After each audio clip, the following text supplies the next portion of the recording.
Quand j'ai envie de raconter des choses qui m'arrivent dans la vie quotidienne, et ben, il m'arrive de me mettre en scène avec ce petit personnage que vous allez reconnaître. Il est sur la couverture du livre. Euh, c'est comme ça que je me représente quand je me dessine.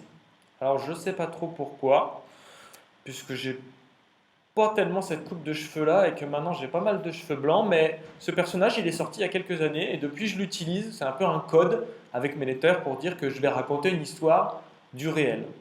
Les petites BD que je fais habituellement et que j'ai fait quand j'étais à Clichy, c'est un genre littéraire qu'on appelle de l'autofiction. Autofiction, ça veut dire que on raconte des choses qui nous sont arrivées, on met en scène des choses qui se sont vraiment passées, mais parfois on réarrange, on exagère un petit peu les choses, on rajoute des blagues pour que ce soit rigolo. Donc c'est un peu de la réalité augmentée. Donc ça, c'est mon personnage tel que je me dessine. Alors, pour vous raconter un petit peu qui je suis, moi j'ai grandi à Livry-Gargan. Est-ce que tout le monde sait où c'est Livry-Gargan? Oui, vous connaissez. Bientôt, il y a quelque chose qui va faire se rejoindre Livry-Gargan et Clichy. Qu'est-ce que c'est? Le tramway, effectivement, qui est en construction. Euh, Moi, j'ai grandi à Livry-Gargan et je suis resté jusqu'à mes 20 ans là-bas. Et ensuite, j'ai déménagé et je suis allé vivre en Alsace. Donc, quand j'ai eu 20 ans, je me suis dit, tiens, je vais aller vivre en Alsace et je me suis dit, là-bas, je vais pouvoir étudier le dessin parce que, comme j'avais envie d'être dessinateur, il fallait que je me forme un petit peu. Donc, je suis allé dans une école des beaux-arts à Strasbourg. Donc là, j'ai eu cette idée-là et je suis en train d'essayer de dessiner de mémoire un bretzel et j'ai aucune foutue idée d'à quoi ça peut ressembler. Ça fait un truc un peu comme ça. Vous aimez les bretzels? Oui, non, c'est mitigé. Bon, de toute façon, je crois que je ne réussirai pas à le dessiner. Donc je vais prendre la gomme magique de mon ordinateur, pouf, je vais enlever, et plutôt que de dessiner un bretzel, qu'est-ce que je pourrais dessiner qui représente l'Alsace? Un donut. Alors donut, oui, mais c'est plutôt américain. Une Une bière. On va dessiner une bière, c'est une très bonne idée. Tac, ça représente bien l'Alsace. Tac, tac, un petit peu de mousse, pouf, pouf, pouf, des petits points, des bulles. On va même faire, hop, un manche, faire un peu shot de bière, quoi. Ok. Donc je suis allé en Alsace, j'ai passé 5 ans là-bas, et donc j'ai appris le dessin. Et du coup, je me suis mis à dessiner partout, tout le temps, de plus en plus. Et on va colorier. Oh non, je me suis trompé. Tac. Alors vous voyez là ce que je fais, c'est que je suis sur un fichier de dessin sur mon ordinateur. Et en fait, vous voyez cette fenêtre là à droite. En fait, j'ai décidé de mettre deux calques. C'est comme s'il y avait deux couches sur mon image. Et j'ai décidé de mettre en haut une couche marron et en dessous une couche bleu-vert qui correspondent un petit peu aux couleurs du bouquin là. Et chaque fois que je change de couche, j'ai même pas besoin de changer la couleur de mon outil, il change automatiquement. Donc, une fois que j'ai eu passé 5 ans en Alsace, que j'avais appris à dessiner, je me suis mis à dessiner partout, tout le temps. Et puis là, j'ai eu le choix. Comme j'avais fait des stages pendant mes études, j'avais vu ce que c'était que de travailler pour un patron. J'ai travaillé dans le jeu vidéo, dans la publicité. Et j'avais pas tellement envie de travailler pour un patron, donc je me suis dit, je vais me mettre à mon compte, je vais me mettre dessinateur indépendant. Et du coup, j'avais le choix de où je pouvais habiter. Et j'ai pas eu envie de revenir dans le 93 parce que, en fait, j'en avais pas un très très bon souvenir. Je trouvais que c'était un territoire qui était un petit peu triste. Du coup, je suis allé m'installer à Montpellier pour m'installer en tant que dessinateur indépendant. Qu'est-ce que je pourrais dessiner qui représente Montpellier? Montpellier, c'est tout au sud de la France, c'est au bord de la mer. Un parasol. On va dessiner un parasol. Tac. On va faire comme ça. On va faire des dunes, un peu de sable, même s'il n'y a pas vraiment de dunes de sable, hein, Montpellier. Tac, des dunes. Et on va venir planter un parasol dessus. Tac. Hop. Oula. Il a un peu de guingois, mon truc. Ok. Tac. Ok. Voilà, le bon parasol à l'ancienne. Tac, on va lui mettre un petit peu une couleur sur deux. Je sais pas pourquoi, mes parasols, je les fais toujours comme ça. Toujours un espèce de parasol publicitaire des années 60. Bon, ça marche très bien. Faire comme ça. Hop. On va dire que c'est le parasol. Et puis je vais me redessiner, parce que j'aime bien, en dessous, un tout petit bonhomme qui s'installe à Montpellier et puis qui se demande un petit peu comment il va commencer à faire du dessin. Hop. Je suis tout petit là-dessus. Hop. Ce que j'ai commencé par faire, c'est dessiner pas mal pour les journaux au début. Je me suis mis à lire l'actualité et j'ai fait des dessins pour les magazines de Montpellier et d'ailleurs, etc. Mais ce que j'avais vraiment envie de faire, c'était de faire de la bande dessinée. Donc j'ai fait pas mal de petites histoires courtes pour m'entraîner.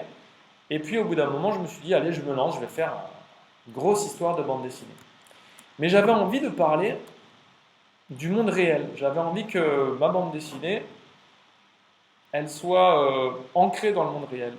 Et donc du coup, je me suis dit, il faut que je parle de quelque chose que je connaisse. Je me suis dit, de quoi est-ce que je pourrais parler, que moi j'ai vécu, que je connais bien, que tout le monde ne connaît pas forcément. Et là, je me suis souvenu que en 2005, est-ce que vous vous souvenez de ce qui s'est passé en 2005 à Clichy et Montfermeil? Il y a ce qu'on a appelé, ou ce qu'on peut appeler, il y a eu, oh non, c'est trop grand ça, je vais faire plus petit. Il y a eu ce qu'on peut appeler des émeutes. Moi, en ce moment, j'aime bien dire révolte, parce que je trouve que le mot émeute, il fait penser à comme une explosion de rage incontrôlée, mais qui n'a aucun sens. Et quand on réfléchit bien, vous vous souvenez peut-être qu'il y avait quand même une raison euh, à cette révolte et à cette colère, et même s'il y a eu beaucoup de voitures brûlées, de dégâts, je pense que vous serez d'accord avec moi pour dire qu'il y avait de bonnes raisons d'être en colère. Du coup, moi je préfère parler de révolte. Alors là, je me suis souvenu qu'en 2005, moi j'étais déjà parti en Alsace et j'avais découvert à la télé les images des révoltes. Et en fait, je me suis rendu compte que la façon dont c'était traité dans les médias, dont c'était expliqué à la télé ce qui se passait, c'était super. Ça correspondait pas à la réalité en fait. Pour moi, c'était, euh, c'était une vision un peu déformée des choses.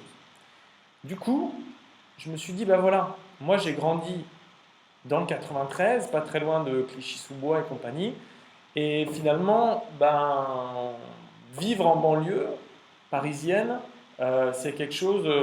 Je me suis rendu compte que les gens avaient très peur en fait d'aller en banlieue parisienne parce qu'il y avait cette vision-là des médias qui faisait vachement flipper les gens, quoi. Et je me suis dit, je vais me replonger dans cette époque-là, dans cette ambiance-là, et je vais raconter une histoire qui se passe en 2005, au moment des émeutes, de la révolte. Et c'est comme ça que je vais. La banlieue parisienne, ça va servir de décor à ma première histoire. Cette première histoire, elle s'appelait Ligne B. Ligne B, c'est donc la première bande dessinée que j'ai dessinée. Tac. À votre avis, pourquoi j'ai appelé ça Ligne B?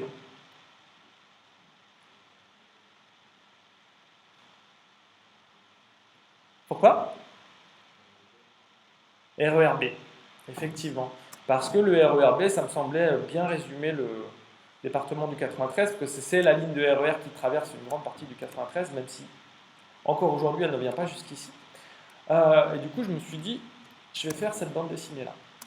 Du coup, je vais vous dessiner là le héros de ligne B, qui s'appelle Laurent. Alors, Laurent, Comme c'était ma première bande dessinée et que j'ai un peu toujours du mal, ce qui est très très dur en bande dessinée, c'est d'arriver à dessiner un personnage et qui se ressemble à lui-même, qui reste le même d'une page à l'autre. Du coup, je me suis dit, je vais faire un personnage très simple à dessiner. Donc Laurent, je lui ai fait une tête de patate, un peu comme ça. Je vais vous le faire en simplifié. Je me suis dit, on va lui faire une tête de patate, comme ça. Donc c'est une espèce de patate. Le seul élément visuel d'un visage qui ne bouge pas, en fait, c'est le nez. Donc je me suis dit, je vais lui faire un gros nez crochu qu'on reconnaisse à chaque fois. Et puis après, si je me foire un peu les yeux, la bouche, les sourcils, c'est pas grave, on le reconnaîtra quand même. Donc la base de la structure de Laurent, c'est ça, c'est cette patate avec ce nez. Et je me suis dit, voilà, comme ça, ce sera mon personnage principal. Parce qu'ensuite, quand on donne des expressions à son personnage, en fait, par exemple, on ne peut pas se reposer sur la bouche d'un personnage, parce que selon si le personnage il est étonné, ou alors il est content, ou alors il est pas content, ça change à chaque fois. Donc c'est pas avec sa bouche qu'on va le reconnaître. C'est pour ça que je lui ai fait un gros nez bien reconnaissable. Donc ça, c'est le personnage de Laurent. Pour vous raconter un petit peu l'histoire de la bande dessinée, Laurent, le héros là, c'est un type qui travaille dans un centre commercial, un grand centre commercial, genre Rome 2. Il passe toute sa journée à vendre des téléphones portables. Il passe une bonne partie de sa journée dans les transports parce qu'il n'habite pas à côté du centre commercial. Et Laurent, c'est quelqu'un qui est un petit peu peureux. Et un jour, en rentrant de son travail, Laurent, il se fait voler son téléphone portable. Il se fait agresser dans le bus et il se fait voler son téléphone portable. Et en fait, on se rend compte que c'est pas la première fois que ça lui arrive. Et lui, il en a vraiment marre. Et en fait, ce qu'il se dit, c'est qu'il va se faire un look de dur. Alors, ça se passe en 2005, hein, donc on est sur du Nokia 3310, on n'est pas sur les iPhones. Hein. Donc il se fait voler son portable, il est dégoûté, et il pense que c'est parce que il a un look qui fait pas peur aux gens. Il se dit, je suis là avec ma petite cravate du boulot, ça fait pas peur aux gens. Lui, il décide de se faire un look qui fait peur. Sauf que lui, comme je vous l'ai dit, il est un peu peureux. Et lui, les gens qui lui font peur, c'est les gens qui sont habillés en survêt, en casquette, en Lacoste, etc., etc. Et donc du coup, il se dit, moi aussi, je vais me faire un look de dur. Donc ce qu'il fait, c'est que il prend un matin, il prend la tondeuse à cheveux, hop,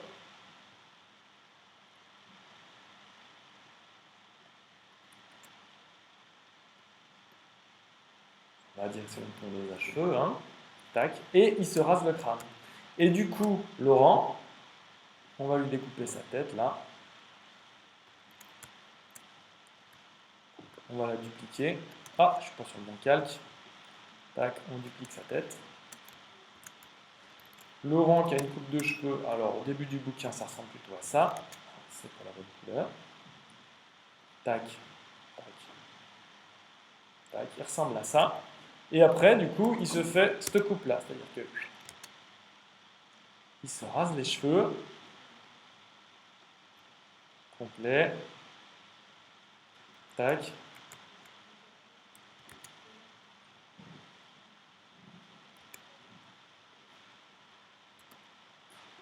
Il se fait genre une espèce de coupe comme ça.